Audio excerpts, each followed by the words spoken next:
മൂദേവി എന്ന് വിളിക്കുന്ന ജ്യേഷ്ഠദേവിയുടെ കഥ അറിയാം. മഹർഷി ദുർവാസവ് ഒരു ദിവ്യമാല ഇന്ദ്രൻ സമ്മാനിച്ചു. എന്നാൽ ഇന്ദ്രൻ അത് ഉചിതമായ ബഹുമാനത്തോടെ കൈകാര്യം ചെയ്തില്ല. ഇതിനാൽ ദുർവാസ മഹർഷിയുടെ ശാപഫലമായി ദേവന്മാർ ബലഹീനരായി. തങ്ങളുടെ ശക്തി വീണ്ടെടുക്കാൻ ദേവന്മാർ മഹാവിഷ്ണുവിനെ അഭയാർത്ഥികളായി സമീപിച്ചു. മഹാവിഷ്ണു അമൃതം സമുദ്രത്തിൽ നിന്ന് പുറത്തെടുക്കാൻ ദേവന്മാരും അസുരന്മാരും ഒരുമിച്ച് ശ്രമിക്കണമെന്ന് നിർദ്ദേശിച്ചു.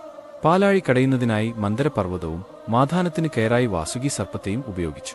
എന്നാൽ മന്ദരപർവ്വതം വളരെ ഭാരം ആയതിനാൽ അത് സമുദ്രത്തിൽ മുങ്ങി.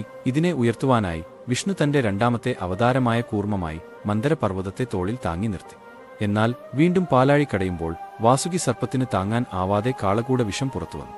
ദേവന്മാർ വിഷം നിയന്ത്രിക്കാൻ ശിവനെ ശരണം പ്രാപിച്ചു. ശിവൻ കാളകൂട വിഷം സ്വയം കുടിക്കുവാനായി തുടങ്ങി. ആ സമയത്ത് സമുദ്രത്തിൽ നിന്നും ഒരു ദേവി രൂപം പ്രത്യക്ഷയായി. 2 കൈകളും നീണ്ട മൂക്കും വലിയ ഉദരവും തൂങ്ങിയ മാറിടവും തടിച്ച ചുണ്ടും ഇരുണ്ട നിറവും കൊണ്ട ദേവി രൂപം. ആ ദേവിയാണ് ജ്യേഷ്ഠദേവി അഥവാ മൂത്തദേവി.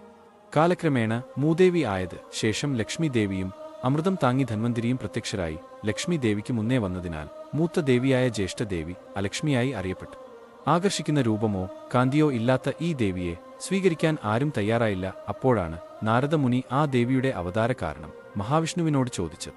രാജോ ഗുണവും തമോ ഗുണവാസിനിയുമായ ദേവിയാണ് ജ്യേഷ്ഠദേവി. ശരീരശുദ്ധിയും മനഃശുദ്ധിയും ഇല്ലാത്ത ജീവജാലങ്ങളിൽ ഈ ദേവി വാസം കൊള്ളും. 64 ദാരിദ്ര്യങ്ങളാകും ഫലം.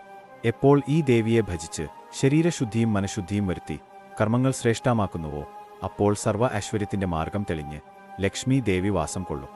അതോടെ ലക്ഷ്മി ദേവിക്ക് മൂത്ത ദേവിയായി ഈ ദുർഗദേവി സ്വരൂപം സർവരാലും ആരാധിക്കപ്പെട്ടു. 10ാം നൂറ്റാണ്ടുവരെ പല്ലവ രാജാക്കന്മാരും ചോള രാജാക്കന്മാരും പണിത എല്ലാ ക്ഷേത്രങ്ങളിലും ഈ ദേവിക്ക് സ്ഥാനം ഉണ്ടായിരുന്നു. യുദ്ധത്തിന് പോകുന്നതിനു മുൻപ് ഈ ദേവി സ്വരൂപം ധൂംബ്ര കാളിയായി ആരാധിക്കപ്പെട്ടു.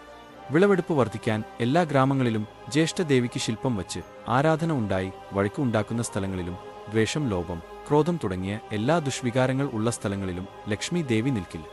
സൗന്ദര്യ സങ്കല്പങ്ങളോ ആകർഷിക്കുന്ന വസ്ത്ര ആഭരണങ്ങൾ ധരിക്കാത്ത മൂത്ത ദേവി ഈ സ്ഥലങ്ങളിൽ വസിക്കുന്നു എന്ന് ചിലർ വരുത്തി തീർത്തു. കാലക്രമേണ ആരാധന ക്ഷയിച്ച് ദാരിദ്ര്യം ആരുള്ളുന്ന ആർക്കും വേണ്ടാത്ത ദേവി ആയി മാറി.